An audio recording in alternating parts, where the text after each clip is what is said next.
Memória do Comércio, depoimento de Assis Pereira de Albuquerque, entrevistado por Ana Paula Soares e Manuel Manrique, no estúdio da Oficina Cultural Oswald de Andrade, São Paulo, dia 4 de novembro de 94. Realização, Museu da Pessoa, entrevista número 36. Senhor Assis, primeiro eu queria que o senhor nos falasse o nome do senhor completo, a data de nascimento e o local de nascimento. Meu nome é Assis Pereira de Albuquerque, nasci em 1941, em Afogados da Engazeira, no estado de Pernambuco. E o nome dos avós do senhor?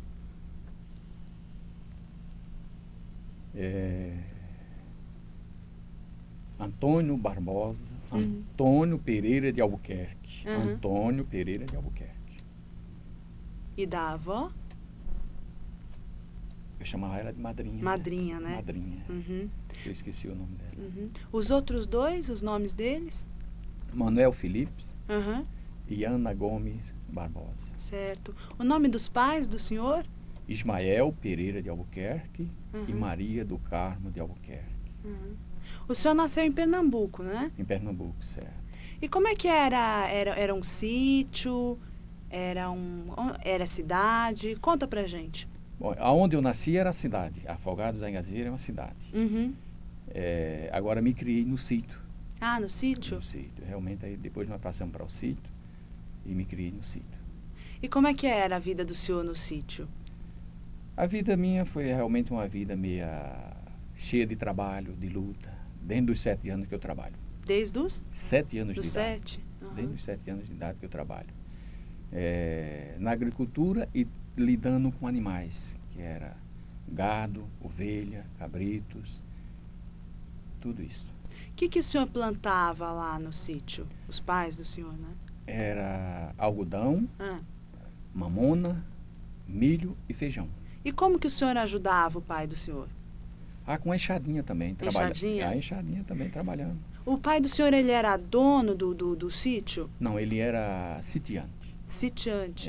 Vamos dizer, ele tomava conta dessa fazenda e... aquela palavra? Meieiro. Meieiro. Ele era meieiro. E tinha... o senhor me falou uma palavra que eu guardei, que foi a tira-sorte. Como é que era isso? O tira-sorte, vamos dizer, a gente lá usava vamos dizer, cabrito, vamos dizer, de 4 cabritos, eu tinha 1. 3 era do dono da fazenda e 1 era meu. O gado era nas condições, era de 8 eu tinha 1, 7 era do dono e 1 era nosso, meu e de papai. Certo. E daí com esse 1 o senhor podia vender? Podia fazer o quê? A gente vendia, vamos dizer, para poder comprar outras coisas que necessitava. E por que esse nome, Tira-Sorte?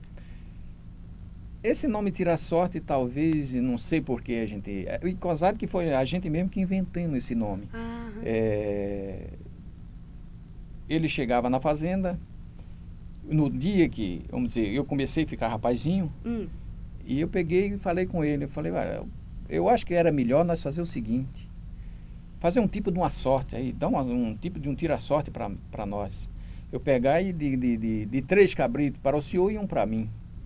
Ele pensou e falou, tá bom, é melhor do que eu pagar para vocês. Então ficou nisso aí. Tinha algum motivo de ser dessa forma que o senhor trabalhava junto com o dono da fazenda? Porque, pelo que o senhor me falou, não havia salário? Não havia salário. Vamos dizer, era para compensar, vamos dizer, um tipo de salário. Então nós não tínhamos, papai não tinha um pagamento por aquilo que ele fazia por tomar conta da fazenda. Mas simplesmente, através desse tipo de meia, é que a gente tirava, vamos dizer, era um tipo de sorte, vamos dizer. De cada 3 era do dono e 1 era meu. Era de 4, 1. 3 cabritos era dele e 1 era meu. E o gado era das mesmas condições. Certo. Como é que era lá no sítio? Tinha problema de seca? Infelizmente, inclusive, a minha vinda para São Paulo foi através da seca. Aí é que veio o problema maior. Quando, isso em 1959, que começou uma seca terrível, uma seca braba daquelas que o sulista já conhece, começou a morrer os animais. Faltou pasto, faltava tudo e começou acabando com tudo. Aí realmente aí eu conversei com meu pai. Pode continuar? Pode. Nessa historinha? Pode. Daí eu conversei com meu pai, eu tinha mais 3 irmãos, 2 irmãs e um irmão. E todos ali, para não se criarem analfabeto, o que fizemos? Papai disse, vamos fazer o seguinte, vamos comprar uma casinha lá na cidade, eu fico só tomando conta da parte da lavoura, e aí eu falei com o papai, eu vou para o sul, vou tentar a vida lá no sul, porque aqui já tinha alguns irmãos meus, né? Tinha 2 irmãos que moravam já aqui em São Paulo. Aí peguei, vendemos o restinho que tinha para não acabar com tudo, entregamos a fazenda para o fazendeiro, né, o dono da fazenda, e eu vim embora para São Paulo, tentar a sorte. O senhor veio sozinho ou veio com o pai do senhor? Não, vim sozinho, meu pai ficou lá. Mas o pai do senhor tinha vendido a fazenda? Não, a fazenda não era nossa. Desculpa. A fazenda não era nossa. A fazenda nós simplesmente tomava conta e ia nessas seguintes condições. Uhum. De trabalhar e produzir, e o que produzia era dividido entre o fazendeiro. O pai do senhor continuou da mesma forma? Da mesma forma. Só que depois ele entregou tudo. Ah, tá. Que aí eu vim para cá e comecei a trabalhar e... Eu queria voltar só um pouquinho para perguntar o seguinte. Quais eram os tipos de brincadeira que o senhor fazia na infância? Realmente a minha infância, minha filha, foi meio difícil. Bem difícil. Inclusive, onde nós morava não existia casa por perto. A minha divertimento seria brincar com os animais. Ah. Era, vamos dizer, o meu divertimento. E muito... vamos dizer, traquindo, aquele garoto sem experiência da vida, criado nas condições assim meio precárias, difíceis, sem estudo, mas a minha maior diversão era colocar os animais para brincar, bezerro e cabrito, a minha diversão era brincar com os animais e cuidar deles. E o senhor tinha irmãos? Tinha, mas só que era menor do que eu. Tudo mais jovem do que eu. Uhum. Quantos irmãos mesmo? Nós éramos em 8. Uhum. Éramos porque já morreu, faleceu um. E vizinhos não haviam? Perto, não. Não. O senhor não brincava com vizinhos? Não. Naquela época, como é que era a divisão de tarefas dentro de casa? Olha, é uma boa pergunta. A gente, vamos dizer, como eu, vamos dizer, o que estava em casa era o mais velho, era carregar a lenha.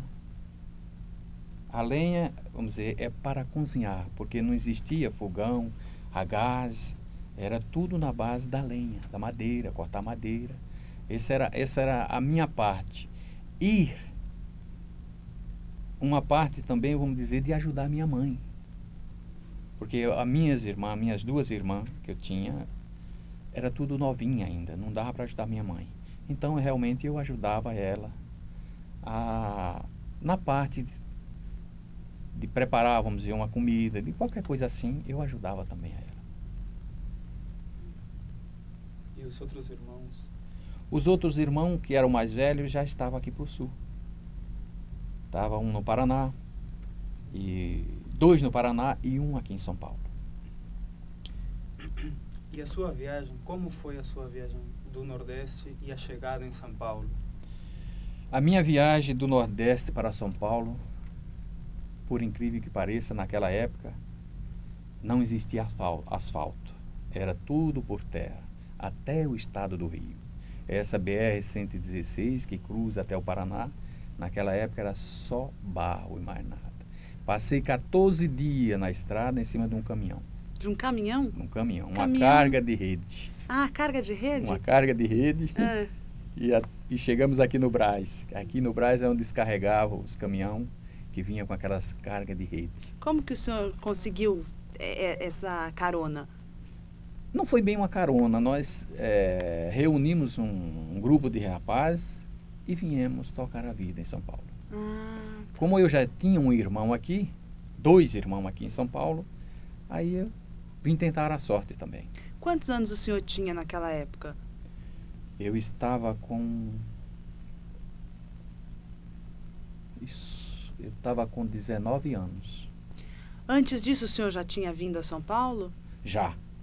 Conta pra gente como é que foi. A primeira vez que eu vim, eu era de menor. Sei. E vim acompanhado com a família, porque também não podia viajar, porque era de menor. Uhum. Esse meu irmão já estava aqui em São Paulo, né? Chegando em São Paulo, as coisas ficou difíceis, porque eu era de menor e, além de tudo, não tinha estudo. Uhum. Aí era muito difícil para mim arrumar trabalho. Passei uns 2 meses, aí retornei novamente para a minha cidade. Para o convívio com meus pais. Certo, para Afogados. Afogados da Engazeira. Afogados da Engazeira. Uhum. E aí o senhor ficou quanto tempo em Afogados? Aí fiquei mais praticamente uns 2 anos, quando foi em 59 para 60, aí eu retornei para São Paulo. Que foi quando o senhor veio com as redes, né? Com as redes. Carregamento de rede. Isso, com carregamento de rede, é isso mesmo. E quando o senhor chegou aqui, qual foi o primeiro trabalho que o senhor teve? O meu primeiro trabalho foi o seguinte: no dia que eu cheguei, um irmão meu, que trabalhava na Casa do Mate, estava saindo dessa casa e tinha uma vaga. E o ex-patrão dele pegou e me convidou. Você quer ficar na vaga do teu irmão? Eu falei, quero. E daí por diante, iniciei a minha vida de trabalho. O que o senhor fazia na Casa do Mate? Fazia chá. Fazia chá? Fazia o chá mate. Ah, comecei a aprender, não tem muito segredo, mas ele me ensinou aquilo que realmente era necessário e eu comecei a fazer o mate. E eu queria perguntar para o senhor já atendia os clientes, já servia no balcão? Trabalhava no balcão. Uhum.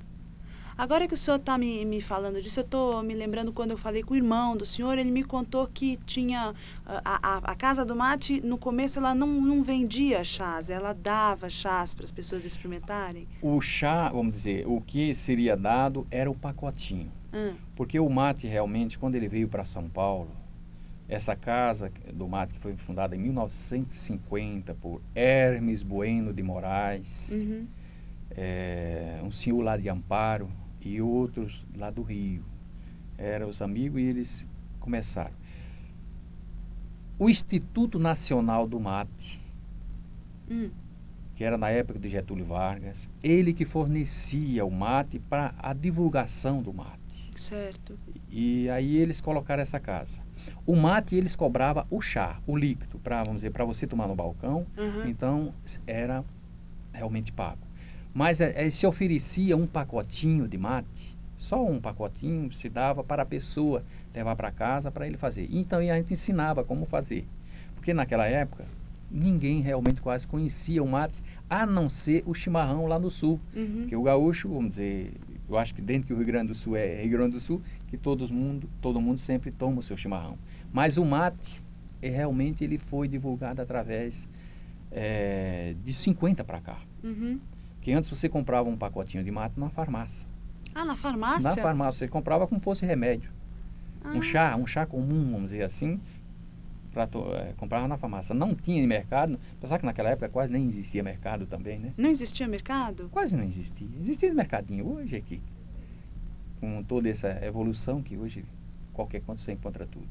O que tinha nos mercadinhos, assim, para se vender?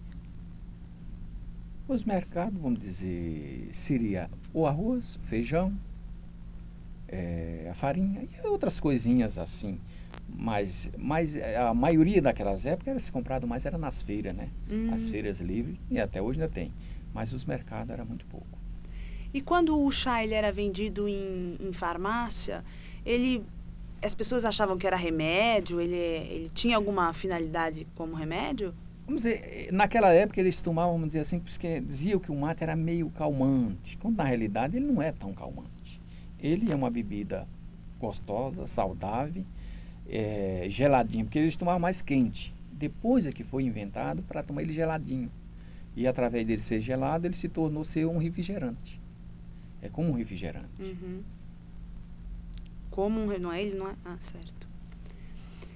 E, bom, na casa do mate servia chá quente, chá frio? Era o chá gelado e o quente. Tinha o quente também, mas a força maior era o gelado. Quanto tempo o senhor ficou na casa do mate? Na casa do mate eu fiquei 19 anos como empregado. Certo. Em que momento que surgiu o mate com leite? Foi em 1968. O senhor estava na casa do mate? Na casa do mate. Conta pra gente, senhor Assísio, como é que existiu essa história desse... Essa historinha realmente é meio interessante e ao mesmo tempo muito agradável.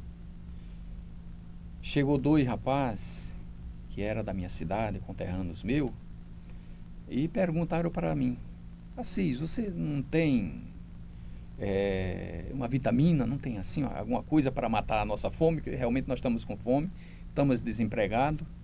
E eu respondi para ele: olha, rapaz, infelizmente eu só tenho chá e mais nada, é só chá. Aí me veio na mente de fazer uma vitamina para eles. Eu peguei uns trocados, pedi para eles que ao lado, na Avenida São João, ao lado tinha uma padaria por nome de Radiação. Padaria, Avenida e Radiação. Uhum. Aí eu pedi para eles ir lá comprar uma latinha de leite, leite ninho, de 200 gramas, e ao lado tinha uma casa de fruta, né, uma quitanda de fruta. Eles compraram lá também umas maçãs, banana e me trouxeram. Aí fizemos uma vitamina. O líquido eu coloquei o chá. Uhum. E quando eu também tomei e achei muito gostoso. Falei, puxa vida, é gostoso. Aí eles tomaram um copo, tomaram mais meio copo e todo mundo ficou satisfeito. Aí realmente me despertou porque achei gostoso e achei agradável. Aí peguemos daquele restinho da latinha de leite que ficou, coloquemos um cartazinho na parede: temos mate com leite. O pessoal chegava, olhava: mate com leite? Mas isso presta? Mas assim mesmo, a gente fazia um pouquinho para experimentar. Puxa, é gostoso, muito bom. Aí daí para frente começou. De uma latinha, passamos a comprar de 200 gramas, passamos a comprar uma latinha de meio quilo, depois de 1 quilo, depois de 10 quilos, que era o Itambé, o leite Itambé, né? Uhum. E daí por diante. Aí realmente a coisa foi. Aí quando foi em 1979 para 80, houve uma mudança na casa do mate. Houve uma mudança. Nessa época, eu era gerente da casa. Uhum. E fui substituído por outro gerente. Então, uma casinha pequena com 2 gerentes. O antigo dono, não o antigo, o segundo... Ainda. Pode dar uma paradinha? Pode. Porque é YouTube. 70.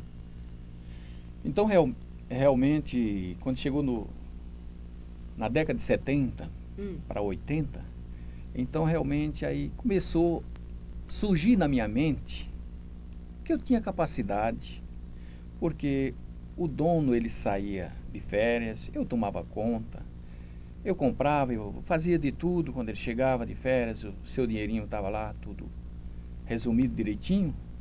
E eu coloquei na minha mente: meu Deus, por que eu vou ficar minha vida toda de empregado? E ele me prometia uma sociedade, só que essa sociedade nunca chegava. Aí eu me propus a procurar um sócio. E o pior é que eu não tinha dinheiro. Certo. Mas eu tinha, vamos dizer, um know-how de trabalho. Eu falei: eu acho que com esse know-how de trabalho eu posso adquirir alguém que possa me dar uma mão.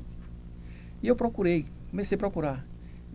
E para minha surpresa, encontrei 4 pessoas que me aceitou. Uhum. E inclusive pessoas que eram vizinho.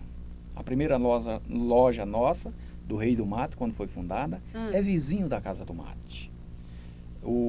Esse que hoje é meu sócio, seu Carlil, eu me propus para ele, conversei com ele se ele queria, naquela casa, montar uma casa de mate. Ele achou meio chato, porque ele também era amigo do dono da Casa do Mate. Aí ele pegou e falou para mim, e se nós convidar ele? Eu topo você como sócio, entra nós 4 como sócio, e a minha parte você toca através do teu trabalho. Eu entro com dinheiro e você com o trabalho. Tudo bem. Aí foram convidar ele.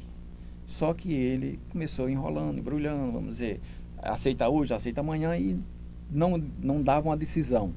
Aí eu peguei e chamei ele. Eu falei, bom, o senhor vai entrar de sociedade com a gente? Mas assiste, tenha paciência.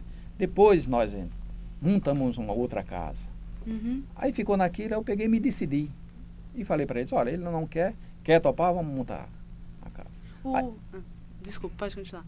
Aí continuou, aí fizemos, vamos dizer, conversamos, sentamos, fomos conversar sobre a sociedade. Ele topou a sociedade, só que realmente eu ia trabalhar, eles me entregavam a casa e chegava no fim do mês, eu passava toda, a parte da documentação, parte burocrata, assim, quem tomava conta era eles, e eu do trabalho. E daí começamos. Realmente, graças a Deus, tivemos sorte, começamos a vender bem, trabalhando bem, e daí para frente, aí surgiu outra oportunidade, outra casa, com esse mesmo senhor, seu Calil. Depois, em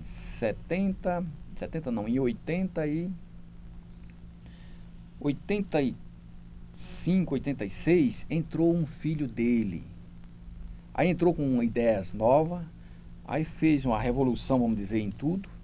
E hoje, para não conversarmos muito, estamos praticamente não, o todo são 15 casas, entre franquia e as casas próprias. Eu queria voltar um pouquinho para perguntar, o senhor me falou que o senhor Calil, o sócio do senhor, tinha um estabelecimento próximo ali na Avenida São João também? Qual era o estabelecimento dele? Era vamos dizer, antes era uma casa de churro, só que ele comprou este ponto e ele estava indeciso, porque antes ele era dono de camisaria. De camisaria. Camisaria. Então ele estava meio indeciso o que era que ele ia colocar. E foi quando eu realmente joguei essa semente na mente dele, se ele queria topar uma sociedade para nós abrir uma casa de mate. Foi aí que realmente surgiu. Aí eu com outro irmão fomos bolar o nome, pensar em um nome. Como é que surgiu esse nome? Esse nome, vamos dizer, o meu irmão, que hoje é falecido, ele pensou, falou, Assis, vamos colocar Tiara do Mate. Eu falei, Tiara do Mate? O que significa isso? Ele falou, tiara é o que as rainhas usavam, é um tipo de uma coroa na cabeça, né? Eu falei, mas fica meio esquisito. E rei? Então, em vez de rainha, vamos rei do mate. Aí realmente surgiu o rei do mate. Aí fomos para abrir a firma, deu para se registrar o nome como Rei do Mate, e hoje é patenteado também. O nome do Rei do Mate é patenteado. Quando o senhor abriu a Rei do Mate, qual era o produto que o senhor mais vendia? O mate com leite. O mate com leite. Até hoje, esse é o campeão. Ah, é? É o campeão. Campeão de vendas? É o campeão de vendas. E o senhor não vendia mais o mate quente, puro, O quente gelado? sai, mas é bem menos. O puro também sai, porque tem aqueles que realmente gostam de saborear o sabor do mate, né? Só o mate. Mas a maioria, hoje, porque realmente, às vezes a pessoa não está disposta a almoçar, então ele toma porque o mate com leite é uma vitamina. Você tomando um mate com leite, vamos dizer lá, meio-dia, que é a hora que você vai querer almoçar, dá para ir até 6 horas tranquilo, sem precisar almoçar. E vai direto depois para casa para jantar e faz uma refeição só.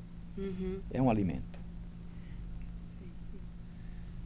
Eu quero voltar a final da década de 50, quando o senhor vem para São Paulo e faz o serviço militar. O senhor poderia contar que lembranças o senhor guarda daquele período do serviço militar, onde o senhor fez? Realmente, para mim, eu tinha maior vontade de fazer o serviço militar. Para mim era uma coisa que e abrir minha mente.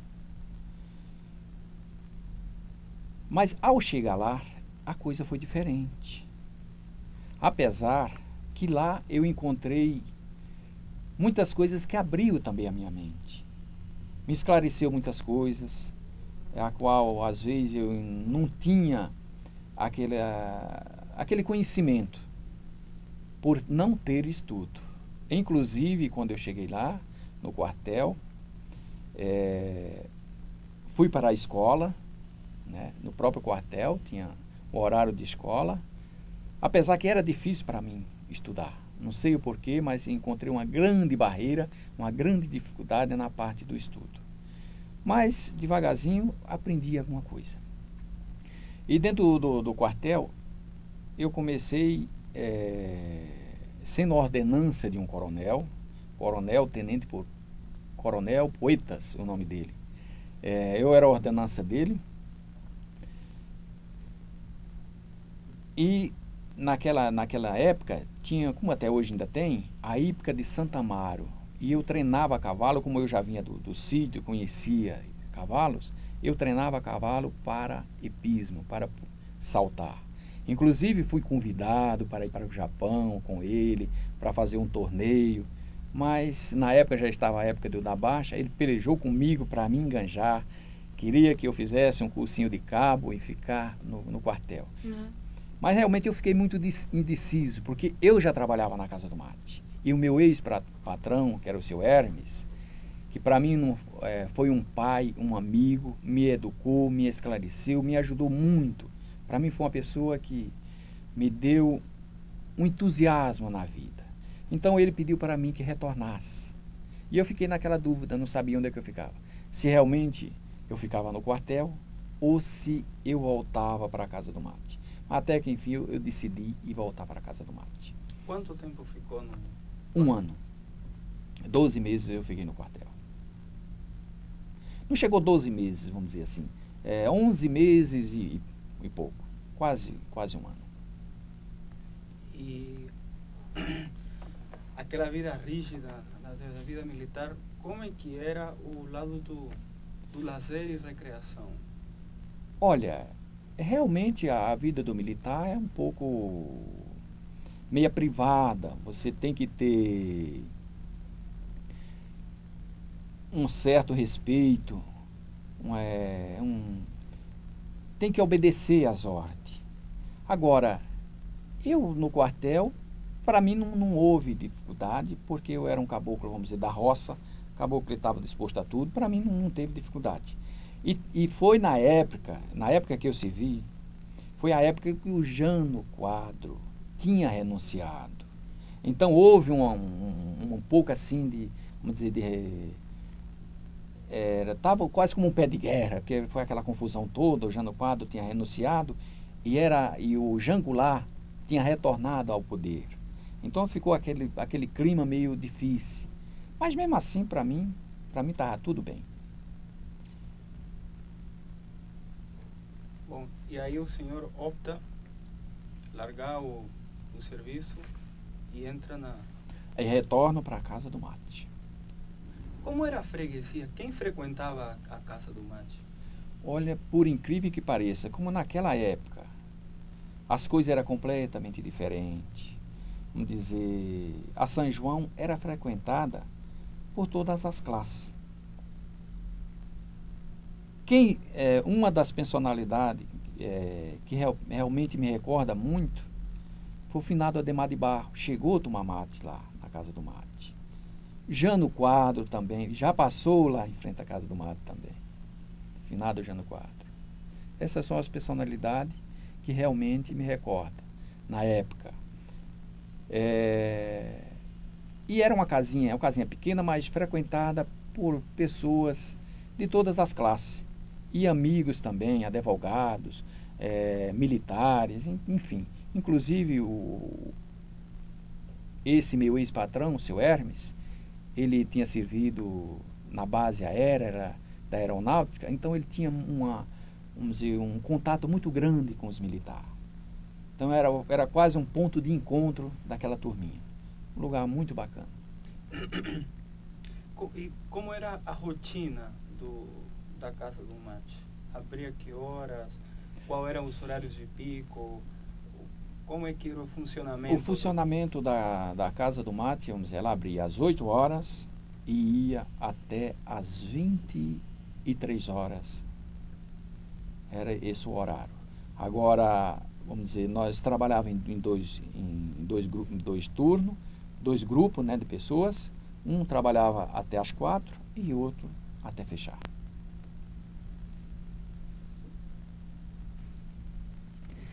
Na Rei do Mate, como é que é como é que é o horário de pico, como é que é o horário de abertura e de encerramento da loja? A abertura sempre do Rei do Mate é às 8 horas. O pico começa, vamos dizer, do meio-dia até umas 8 horas da noite, sempre tem bom movimento. O senhor lá serve lanches também? Aonde eu estou, não servimos lanche, mas em outras casas que nós temos, na Praça da Sé, tem 3 casas na Praça da Sé, lá tem lanche também. Tem uma na Barão de Itapetininga, essa também é só o mate. Na Dom José de Barros, essa é só o lanche. Aliás, só o mate, com umas polpas de fruta e o mate só. Mas tem outras que realmente servem lanche. Quantas casas tem ao todo de Rei do Mate? São 4 de franquia.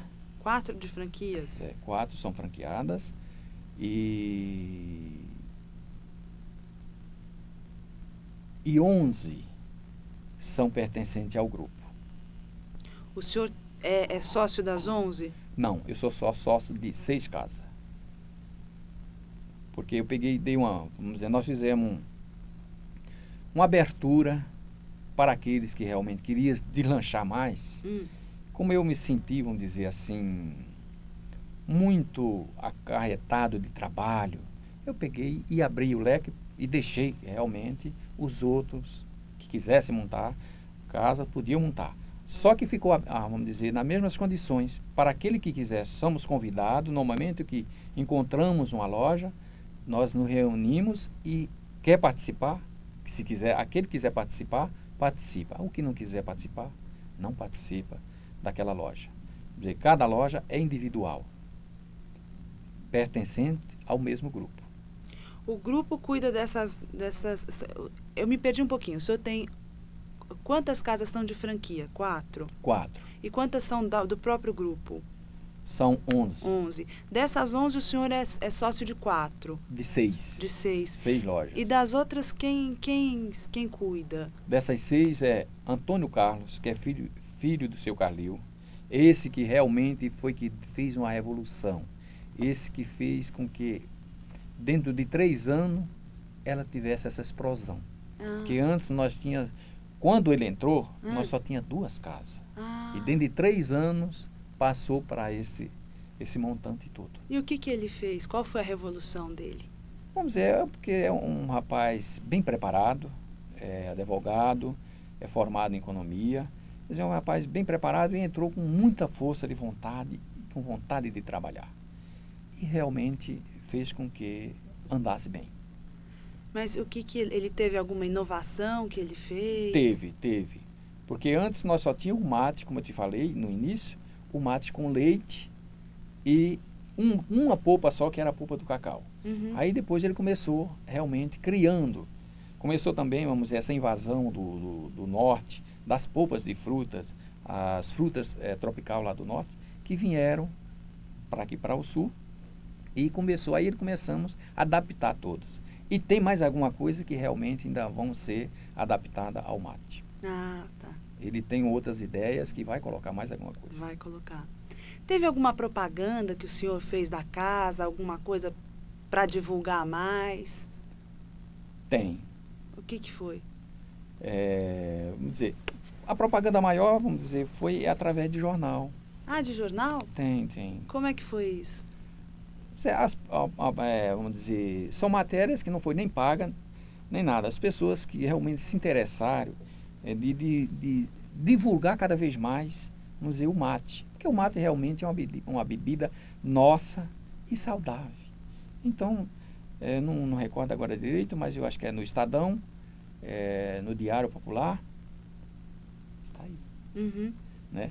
Então, através, vamos dizer, dessa abertura que houve, inclusive saiu também até no Aqui Agora, também saiu. No Aqui Agora? Saiu também. Conta pra gente como é que foi isso.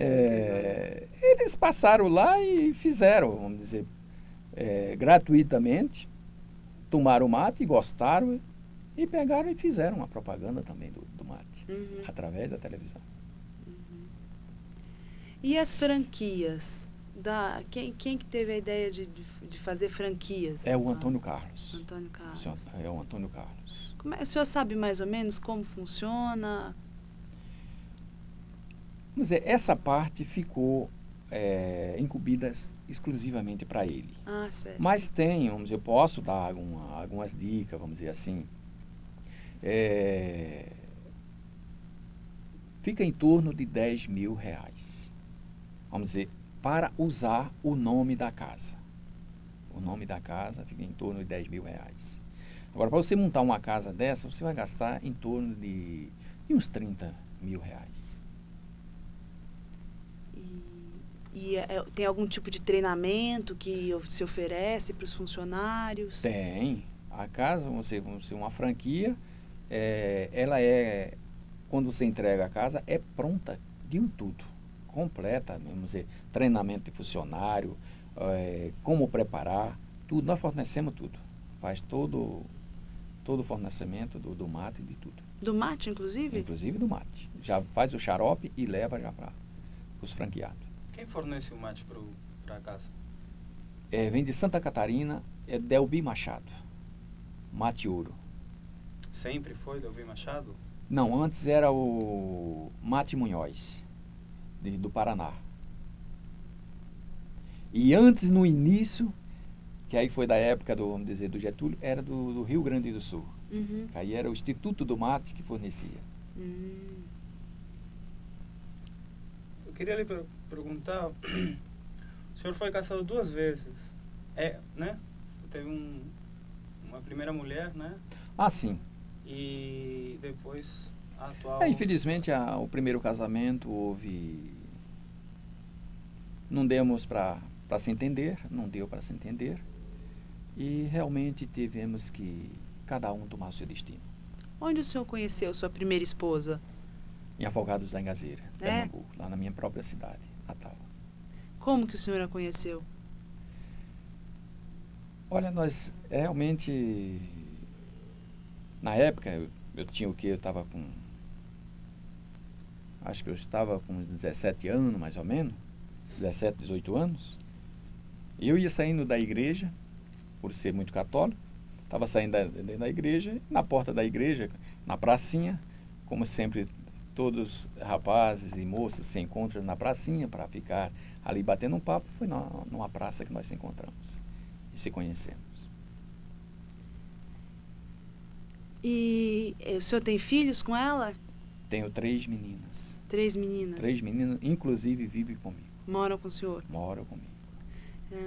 E essas filhas do senhor, o que elas fazem agora? Só estudam. Só estudam? Só estudam.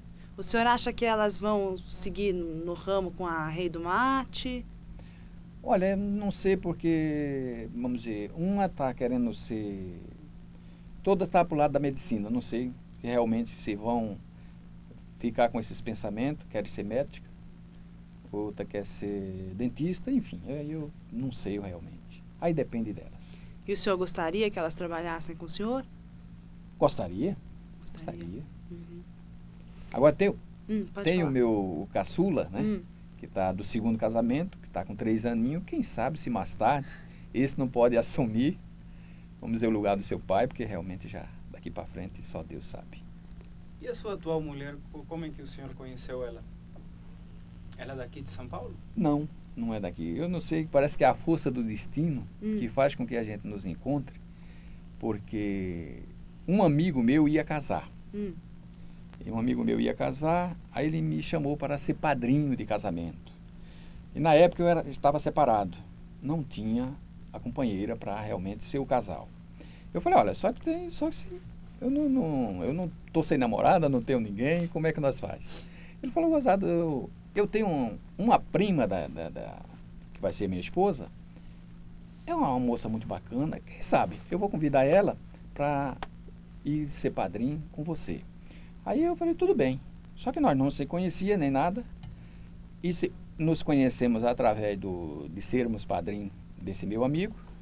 E começamos a gostar um do outro. E daí nasceu o namoro e depois veio o casamento. Quando o senhor conheceu sua segunda esposa, o senhor já era separado? Já era separado. Há quanto tempo, mais ou menos? Já estava com 5 anos, de 5 para 6 anos que estava separado. Uhum. Pelo que eu estou entendendo, o senhor veio com a sua primeira esposa para cá? Não. Não? Eu vim para cá depois de 10 anos. 10 anos que se passaram, nós nos encontramos aqui em São Paulo e houve, vamos dizer, vamos falar o português, claro. Tivemos relações, ela engravidou e eu não queria deixar alguém no mundo sem pai e realmente casei-me com ela. Uhum. Uma pergunta. Eu queria saber do senhor sobre o lazer também. O senhor trabalhava muito, né? Entrava às 8, fechava às 23 mesmo, pegando um turno, outro turno, o trabalho era intenso. Eu quero saber como é que o senhor descansava ou se distraía aqui na cidade. Olha, realmente é uma pergunta que todos gostariam realmente de ter, vamos dizer assim, um esclarecimento sobre o lazer. Realmente a minha vida foi um pouco meio difícil. Por que difícil? Porque sabe, a pessoa quando trabalha de empregado, o salário dele é pequeno, como nós todos sabemos. Então, nas minhas horas de lazer, eu ainda pegava, ia marretar, como se diz, pegava um bilhetinho, pegava confecções, ia vender. Essa foi a minha vida de lazer. Por quê? Nessa época eu era solteiro, mas eu tinha 3 irmãos que estavam na escola e eu queria que eles estudassem, porque eu não tive a oportunidade de estudar, mas eu queria que eles estudassem. Realmente aí eu me esforcei para que realmente eles estudassem.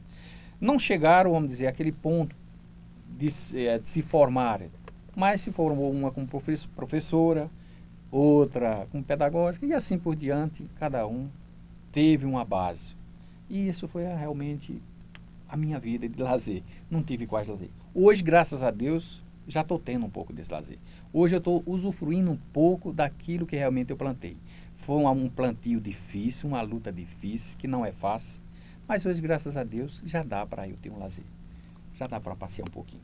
O que o senhor faz nas horas de lazer? Eu gosto muito de praia. Gosto de praia, gosto de uma piscina. Para onde o senhor costuma viajar?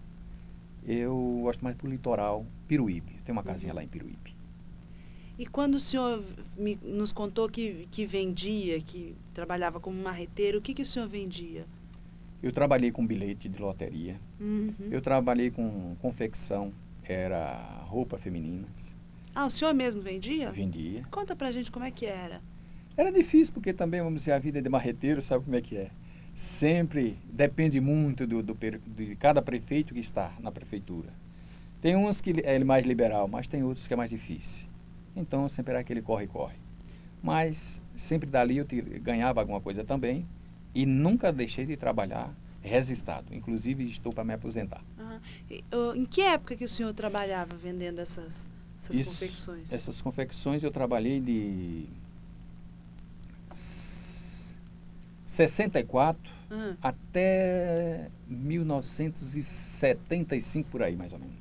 O senhor vendia roupas femininas? Roupas femininas. Aonde o senhor vendia? Isso eu vendi na Praça da República, no Viaduto do Chá, Santa Efigênia, esses locais. A roupa feminina foi pouco tempo. Agora também E depois que eu casei, a vida continuava difícil, porque eu não tinha uma casa para morar. O senhor que foi o meu padrinho de casamento, me ofereceu uma casa para morar e eu cuidar da casa deles. E aí eu trabalhei como caseiro. Trabalhava no meu trabalho e trabalhava como caseiro, para poder realmente conseguir dinheiro para comprar uma casinha para nós. A vida foi difícil. E quem fazia essas roupas, ou onde o senhor conseguia aqueles artigos que o senhor vendia no viaduto do chá, na Praça da República? Bom, o bilhete eu comprava diretamente lá na Caixa Econômica Federal, lá na Praça da Sé. E as roupas eu comprava na José Paulino, aqui no Parque Dom Pedro, nos atacadistas, aliás. Por conta própria, então? Por conta própria. Quem eram os fregueses do senhor? Sempre vamos dizer, o público da rua mesmo. Todos que passavam, aquele que gosta, como até hoje. Voltando um pouquinho, senhor Assis, o senhor comentou que teve uma educação religiosa, que o senhor era muito religioso. O senhor teve Conta pra gente como é que foi, uma educação religiosa? Realmente, vamos dizer, meus pais, minha mãe, meu pai, nós tínhamos por obrigação de toda noite rezar um terço. Toda noite, vamos dizer, isso quando nós estávamos no sítio. E continuei por muitos anos, vamos dizer, fazendo esse tipo de oração, vamos dizer assim. A gente se reunia na hora de dormir e se fazia, rezava-se um terço. E daí para frente, ao chegar em São Paulo, eu continuei. Só que de repente surgiu ideias novas na minha mente. Eu procurei sentir algo mais. Procurar o porquê da vida. O que significa a vida? O que é a vida após a morte? Será que era simplesmente só aquilo que eu aprendi na infância? Aí me interessei para a doutrina espírita. Hoje eu sou espírita. Não desmerecendo nenhuma das religiões. Mas o espiritismo para mim foi uma nova ciência que inclusive abriu a minha mente para as coisas do mundo espiritual. Hoje a minha visão é outra, sobre a imortalidade. Eu acredito fiamente que nós não estamos aqui pela primeira vez, que existe um retorno para todos nós e que através, vamos dizer, dessa lapidação que a gente vamos adquirindo, é que a gente vai realmente conhecendo a nós mesmos. O porquê de tanto sacrifício, o porquê de tanta luta, nada é por um acaso. Toda a minha infância, toda a minha batalha de viver, hoje realmente eu sei qual foi o significado, o porquê. E continuo batalhando, lutando pela minha reforma ímpar, que eu acho que é em primeiro lugar. Retornando um pouquinho naquela história que eu contei para vocês, de eu me interessar em matar a fome de alguém, hoje, através dos conhecimentos que eu tenho, eu agradeço tudo que hoje eu possuo. Eu agradeço esses dois rapazes, que eles vieram trazer uma luz para mim. Então eu acho que nunca devemos perder a oportunidade de fazer algo de bom. Quando tivermos a oportunidade de fazer algo de bom, que façamos sem olhar para quem que estamos fazendo. Eu creio realmente em tudo isso. O senhor frequenta a igreja, alguma entidade? Eu frequento o Centro Espírita Bezerra de Menezes. Mas vou em qualquer igreja também. Não sou contra a religião nenhuma. Porque o tronco é um só. O tronco é Jesus. Certo. E só através dele é que nós vamos fazendo a nossa reforma íntima. Como é que mudando um pouco de tema agora, né? Entre minha religião. Como é que é a conservação do chá, do mate? Ele chega a estragar-se, passar do tempo? O senhor sabe disso? Sei. O mate é o seguinte, sem o açúcar, sem você fazendo o xarope, fazer o chá sem colocar o açúcar, ele dura até uns 15 dias, 20 dias, 30 dias e não tem problema. Agora, se você colocar o açúcar, de um dia para outro, se ele não estiver dentro do congelador ou dentro da geladeira, ele fermenta, ele estraga. E o senhor comercializa chás que têm efeitos medicinais? Olha, o mate em si, segundo pesquisas que já fizeram, o mate ele tem muitas proteínas. Ele é muito rico em muitas coisas.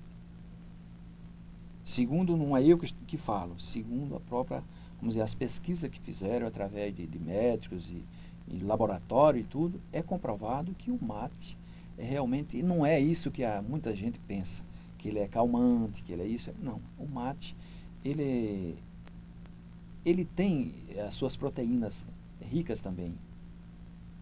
E a freguesia sabe disso? O senhor fazia divulgação dessas propriedades? Realmente, essas qualidades ainda não foi divulgada. Realmente não. Eu sei, através, vamos dizer, de folhetos que tenho, inclusive estão comigo, as propriedades dadas por laboratórios, que ele tem essas propriedades, vamos dizer, toda essa riqueza do mate.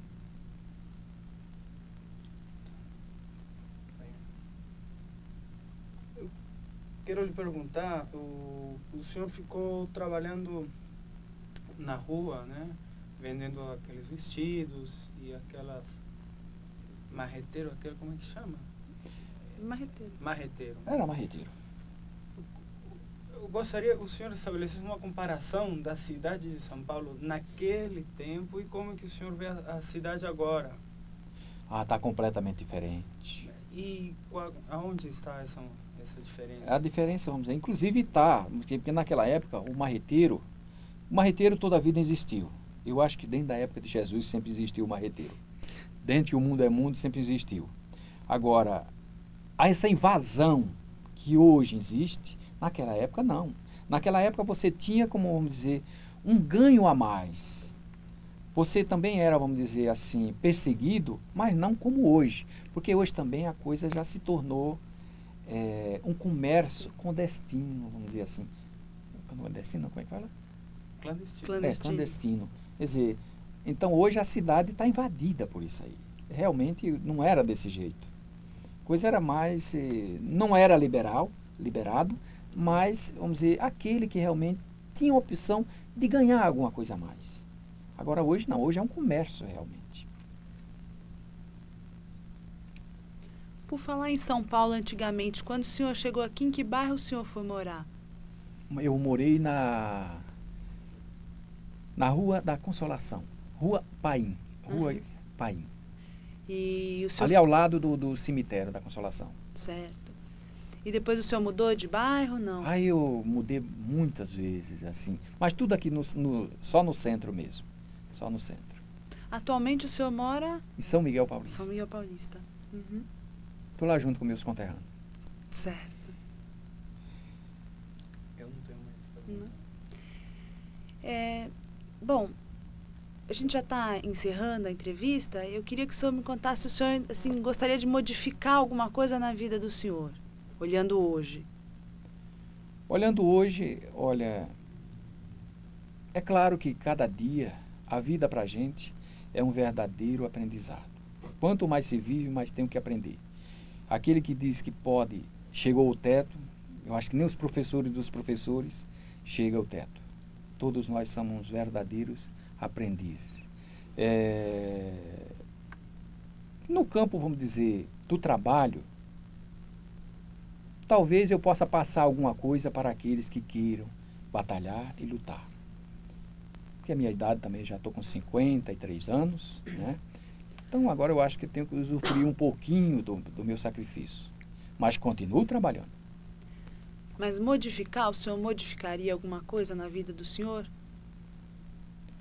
Modificar, em que sentido, assim? Alguma coisa que o senhor gostaria de ter feito diferente? Bom, retornando mais uma vez, vamos dizer, sempre a gente tem na mente aqui, se eu tivesse feito isso quando eu tinha certa idade, hoje seria bem diferente. É claro, o que mais me faz falta, e talvez a única coisa que me tenho, vamos dizer assim, que eu tenho inveja de alguém, eu não tenho inveja de nada, mas talvez a única coisa que ainda prende lá dentro de mim é de não ter estudado. O que realmente me faz falta bastante, para que eu pudesse realmente caminhar junto com o progresso, né? Porque hoje, dentro do mundo que vivemos, para aquele que não tem estudo, ele se sente meio brecado, né? É difícil. Então, nessa parte, realmente eu me sinto ainda meio oprimido, meio seguro, né? Então, preciso analisar bem aonde eu estou me colocando.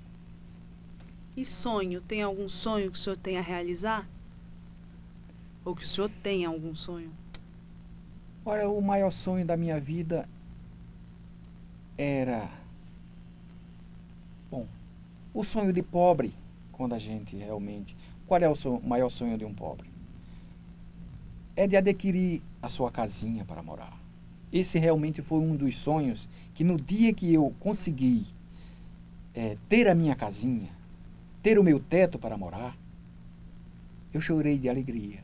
Porque realmente aquilo parece que me preencheu algum vazio que tinha dentro de mim. Porque hoje, principalmente hoje, com a dificuldade que nós nos encontramos, para pagar aluguel não é fácil. Hoje, graças a Deus, eu tenho mais de uma. Mas no momento, naquela época, para mim foi o maior sonho da minha vida. E atualmente tem algum sonho ainda que o senhor quer realizar? Não, no momento é só na minha reforma íntima. Certo. E eu gostaria que o senhor contasse o que o senhor achou de ter dado uma entrevista, qual foi como é que o senhor se sentiu? Olha, eu me senti contando algo que talvez tivesse dentro de mim, que eu gostaria de um dia pôr para fora. Talvez isso realmente me fez com que eu me sentisse contente em alguém poder me ouvir. Talvez não saiba me expressar por falta do quê? Do conhecimento, do estudo. Que realmente essa parte faz muita falta para alguém. Talvez eu, nesse momento, este pouco conhecimento que tenho, mas que talvez eu tenha alguma coisa para dar para alguém. Simplesmente isso. Eu agradeço por essa entrevista que vocês me propuseram, de eu contar alguma coisa da minha vida. Só isso. Muito obrigado. Tá, a gente agradece o senhor também pela presença do senhor e a gente está encerrando então. Obrigada.